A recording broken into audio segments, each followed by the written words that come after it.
দেশের হিন্দুদের তোমরা ন্যায় বিচার দাও না। আমার মণিপুরের বোনেদের, আমার মণিপুরের শিশুদের জীবন সুরক্ষিত না, তাদের হত্যা করা হচ্ছে, তাদের মন্দির গির্জা ভাঙচুর হচ্ছে। এই এতদিনে যে দাঙ্গা হচ্ছে মণিপুরে, একদিকে হিন্দু আদিবাসী আর একদিকে খ্রিস্টান আদিবাসী, এই তো এদের সত্তা তো এরা ভারতীয়। তাহলে এই 1 বছরের উপরে হত্যালীলা চলছে, সেখানে বিজেপির নরেন্দ্র মোদীর কোনো আগ্রহ নেই। আমার আসামের আমার বোনেরা, আমার ভাইরা নির্যাতিত, এনআরসির নামে তাদের জীবন তছনছ হয়েছে, লক্ষ লক্ষ মানুষের আধার কার্ড ধ্বংস হয়েছে, তাদের কাজ কর্ম জীবিকা ধ্বংস হয়ে গেছে।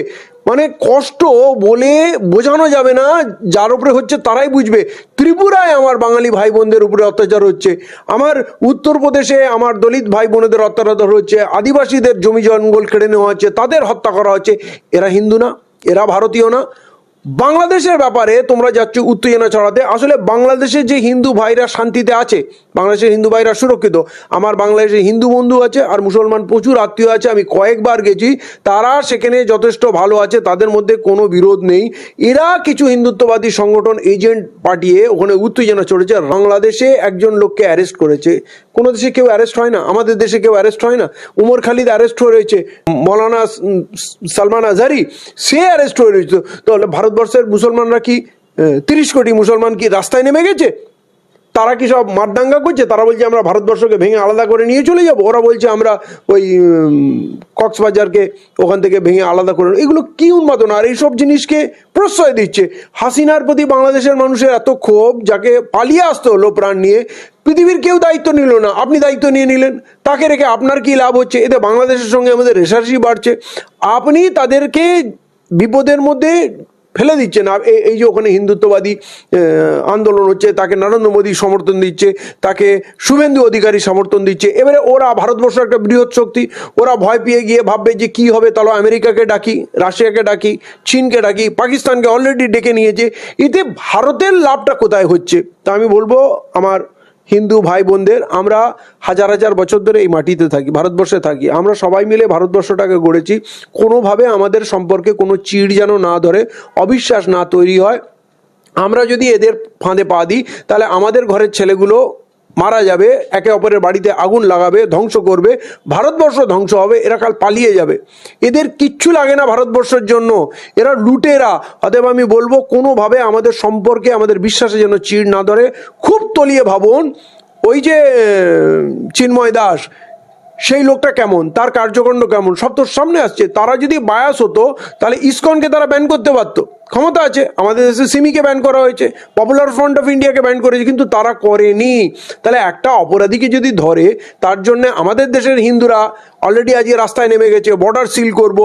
অলরেডি কেন্দ্র সরকার ওখান থেকে আলু পেঁয়াজ যাওয়া বন্ধ করে দিয়েছে, কোনো ব্যবসা করব না, ওখানে বাংলাদেশিদের কোনো ভিসা দেবো না, বাংলাদেশিরা এখানে আসতে পারবে না।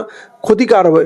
পশ্চিমবাংলার ইকোনমিতে বিশাল ধস নেমেছে। বাংলাদেশিরা আসলো, বেশিরভাগ ভেলোরে চিকিৎসা করতে যেত, আর নাহলে নিউ মার্কেটে কলকাতায় এসে কেনাকাটা করতো, ঘুরতো। তারা না আসার জন্য এখানকার ব্যবসা বসে যাচ্ছে। ভারতের অর্থনীতিতে বিশাল একটা ক্ষতি।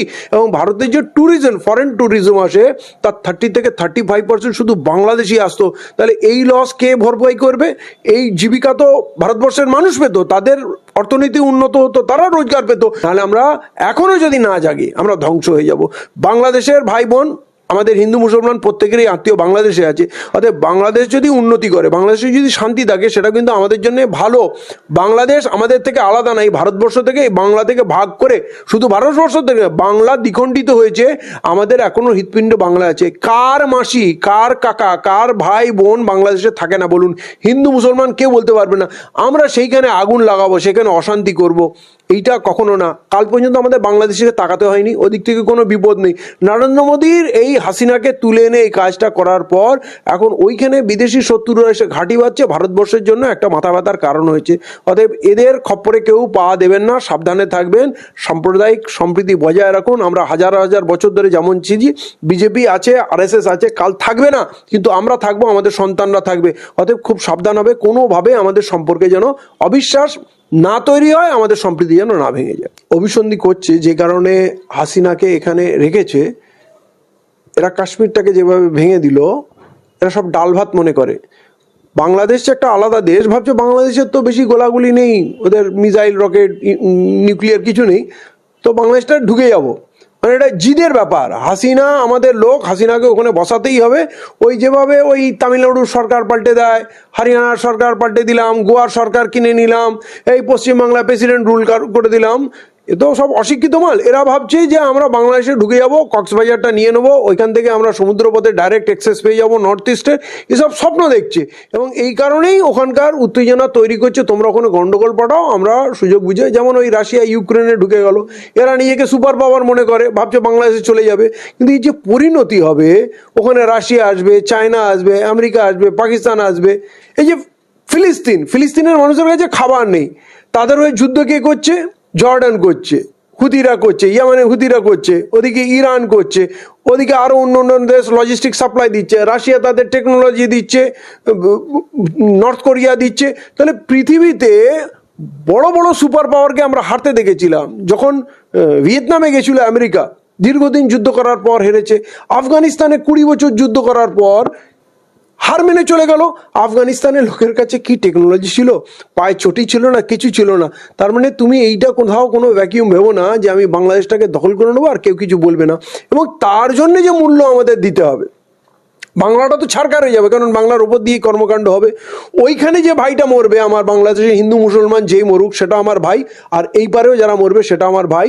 ইন্ডিয়ান আর্মির যে লোকগুলো তারা আমার ভাই, বাংলাদেশের আর্মির লোকগুলো আমরা ভাই, আমরা তো বাঙালি।